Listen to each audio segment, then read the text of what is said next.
and somehow it happened. We always talk about making adjustments. Maybe both defenses took 4 full quarters in order to get an adjustment. Got one good period in for both defenses, and now they go home. You buying tonight? I thought it was you. I did last week. I did the last 2 weeks. Oh, I was trying to go for 3. Dinner on you, my good man. Trying to go for 3.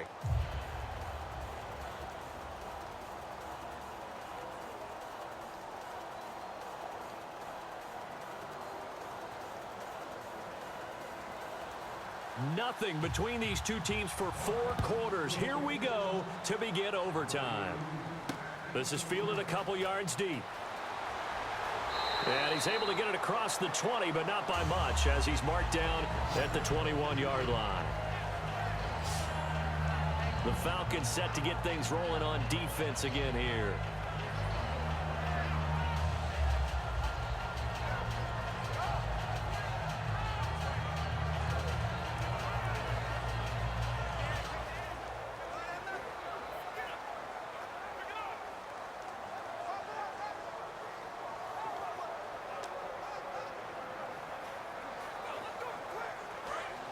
And on the outside, they're playing press coverage. They come out here in the eye. They go play action here on first down. Surveying the field. Going underneath to Blunt. Oh, another spin. Hard to line him up when he does that. And he's going to get this one across the 30-yard line. And with that last play, he's now up over that 300-yard mark. And in today's NFL, it almost feels routine. And I hate that when you talk about a 300-yard passing game. To me, 300 yards still signifies excellence, and he's achieved that in this performance.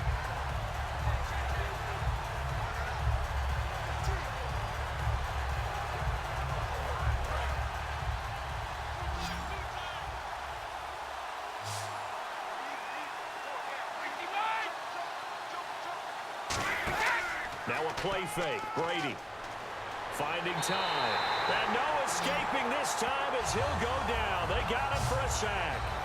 Defensive end gets in there that time. They were in a 4-3. What's the responsibility of the ends versus the tackles there, Charles? Well, most of the time when you talk about the ends, they're your pass rushers. They're the guys that you turn loose to try and get to the guy who's going to throw the football. The tackles, usually more of the run-stuffing variety. But the way this game is advanced, you're wanting a little bit of everything out of all of your guys. But let's just go ahead and break it down and make it simple.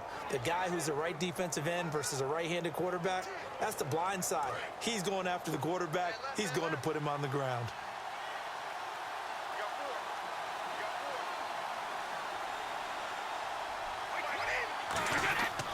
Here's Blunt. Oh, spinning away. Still on his feet. A good pickup there at 20 yards.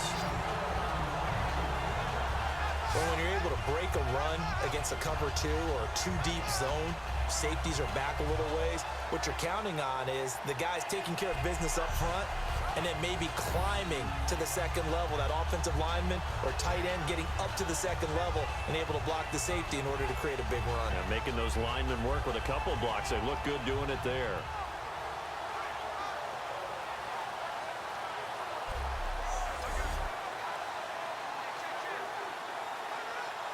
So the run gets them the first, and now they operate with a fresh set of downs.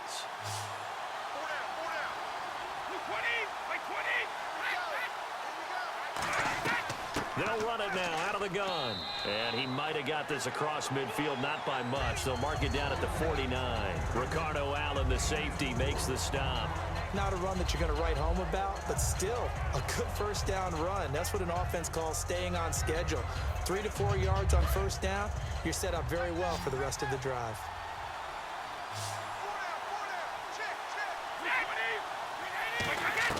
Now Brady throwing on second down. And Edelman got a big game going. That's complete again.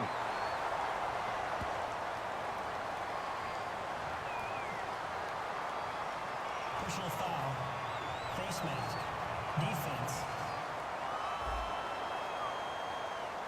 Charles, I know it's hard when live bullets are flying, but you cannot keep your hand up around the face mask area. It is absolutely inexcusable nowadays. We talk about target areas all the time. You have to aim lower so that your hand doesn't get involved in the face mask.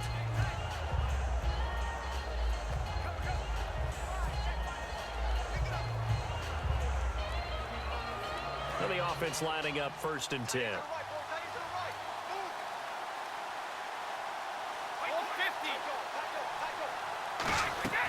They'll run it now out of the gun.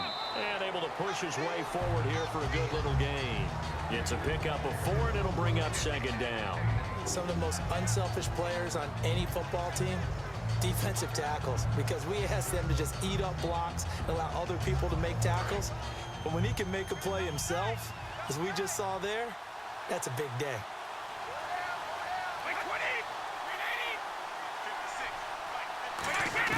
Now he'll throw with Brady. Left side, that's caught by Mitchell. And all the way down inside the 5 to the 4. That one goes for 16 yards. It sets him up 1st and goal.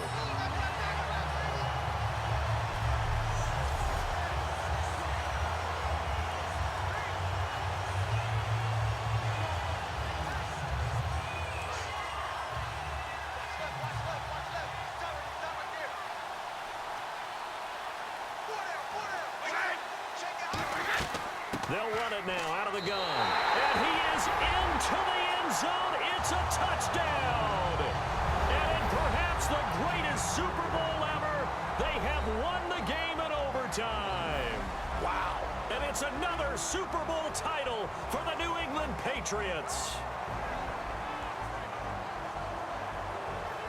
And when this moment comes, I think you look back at all the blood, sweat, and tears, the offseason, the workouts, training camp, week 1, 2, 3, all building up now to say you're a Super Bowl champion. It's worth it. It certainly is, and rarely do we have a team that hoists the Lombardi Trophy that didn't have their share of bumps along the way, didn't have to face some adversity in the journey, and now they get to just enjoy it and revel in it.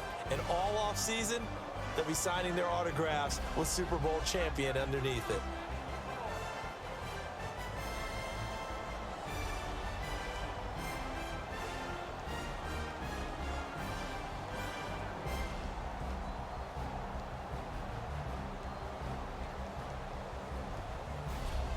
And they are the Super Bowl champs. The Lombardi Trophy is theirs, and so are bragging rights for an entire season. What a season it has been. Feels like we have been there every step of the way. Our entire crew doing a wonderful job.